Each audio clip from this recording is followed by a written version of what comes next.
Apa sih yang teman-teman ketahui tentang COVID-19 itu? COVID-19 atau Coronavirus Disease 2019 adalah penyakit menular yang disebabkan oleh virus Acute Respiratory Syndrome Coronavirus 2 atau SARS-CoV-2. Berikut ini beberapa gejala COVID-19 yang umum terjadi. Pertama, hidung berair, sakit kepala, batuk, sakit tenggorokan, demam, merasa tidak enak badan, hilangnya kemampuan indera perasa dan penciuman atau yang sering disebut dengan anosmia. Beberapa varian coronavirus dapat menyebabkan gejala yang parah. Infeksinya dapat berubah menjadi bronkitis dan pneumonia. Penyakit ini bisa menimbulkan gejala yang parah bila menyerang kelompok individu tertentu. Misalnya, orang dengan penyakit jantung atau paru-paru, orang dengan sistem kekebalan yang lemah, bayi dan lansia, serta orang-orang yang memiliki komorbid atau penyakit bawaan sebelumnya.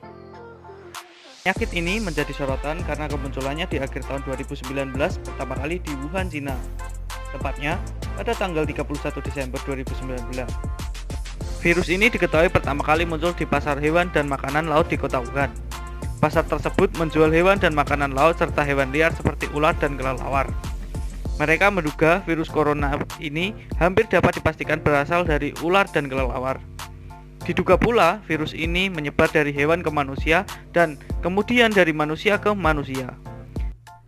Tahap kesiapsiagaan bencana COVID-19 terbagi menjadi 3, yaitu pra-bencana atau sebelum terjadinya bencana COVID-19, yang kedua saat bencana COVID-19, dan yang ketiga pasca bencana atau setelah terjadinya bencana COVID-19.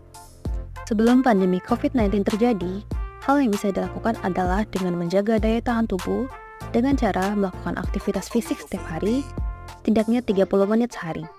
Makan makanan yang bergizi untuk memenuhi kebutuhan nutrisi tubuh, dan istirahat yang cukup yaitu sekitar 7-8 jam sehari.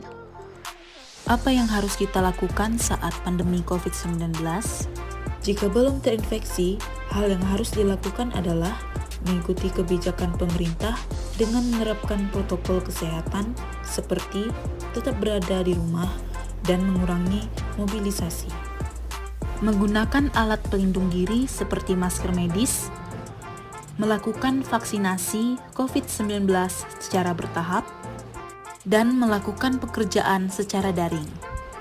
Jika sudah terinfeksi COVID-19, lakukan isolasi mandiri dan segera konsultasikan dengan dokter. Apa yang harus dilakukan setelah pandemi COVID-19? Pencabutan PPKM merupakan salah satu program pemerintah dari keseluruhan strategi transisi pandemi menjadi endemi. Walaupun saat ini pandemi COVID-19 sudah berubah status menjadi endemi, namun kita harus tetap menjaga kebersihan diri dengan mencuci tangan atau membawa hand sanitizer jika berpergian. Rutin membersihkan lingkungan, misalnya melakukan disinfeksi area yang sering disentuh. Menjaga kesehatan tubuh dengan menerapkan pola hidup sehat. Dan bila perlu, mengonsumsi vitamin untuk meningkatkan daya tahan tubuh. Gimana sih cara mencegah COVID-19?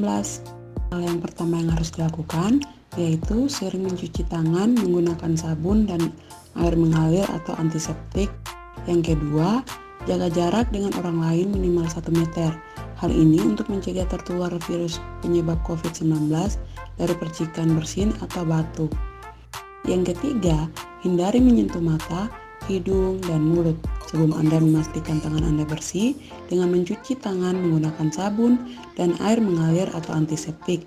Tangan yang terkontaminasi dapat membawa virus ini ke mata, hidung, dan mulut yang menjadi jalan masuk virus ini ke dalam tubuh dan menyebabkan penyakit COVID-19. Yang keempat, tetaplah berada di dalam rumah agar tidak tertular oleh orang lain di luar tempat tinggal. Nah, itu tadi penjelasan mengenai mitigasi bencana non-alam COVID-19. Jadi gimana teman-teman? Apakah teman-teman sudah melakukan tindakan pencegahan seperti tadi selama pandemi COVID-19 kemarin? Matur suwun. Danke. Mau lihat teh? Kamsia. Terima kasih.